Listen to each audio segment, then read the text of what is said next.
ইতিমধ্যে বিসিসিআই অর্থাৎ ভারতীয় ক্রিকেট বোর্ডের একটি সূত্র নিশ্চিত করেছে যে কারো খেয়াল খুশিতে বিশ্বকাপের ম্যাচ সরানো যায় না। এটি একটি লজিস্টিক্যাল দুঃস্বপ্ন। প্রতিপক্ষ দলগুলোর কথা ভাবুন, তাদের বিমান টিকিট এবং হোটেল বুক করা হয়ে গেছে। এছাড়া প্রতিদিন 3টি করে ম্যাচ রয়েছে, যার একটি শ্রীলঙ্কায়। ব্রডকাস্ট ক্রুদের বিষয় রয়েছে, তাই এটি বলা যতটা সহজ, করা ততটা সহজ নয়। হ্যাঁ দর্শক, বাংলাদেশের ভেন্যু চেঞ্জ করার ক্ষেত্রে ঠিক এমনটাই দাবি করেছে বিসিসিআইয়ের একটি সূত্র, যেখানে মুস্তাফিজুর রহমানকে নিরাপত্তা শঙ্কার কারণে তারা আইপিএলে খেলতে দিচ্ছে না। ভারতীয় ক্রিকেট বোর্ডের নির্দেশে ইতিমধ্যে মুস্তাফিজুর রহমানকে ছেড়ে দিয়েছে কলকাতা নাইট রাইডার্স, কারণ মুস্তাফিজুর রহমানের নিরাপত্তা নিশ্চিত করতে পারছে না ভারত। সেখানে পুরো বাংলাদেশ দলের নিরাপত্তা কিভাবে দিবে ভারত? এখন প্রশ্ন ওঠাটা স্বাভাবিক।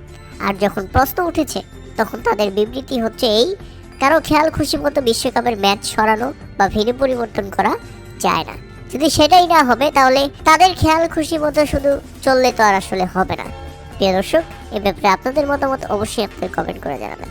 বিসিবি কি পদক্ষেপ নেয়, সেটাই এখন দেখার বিষয়।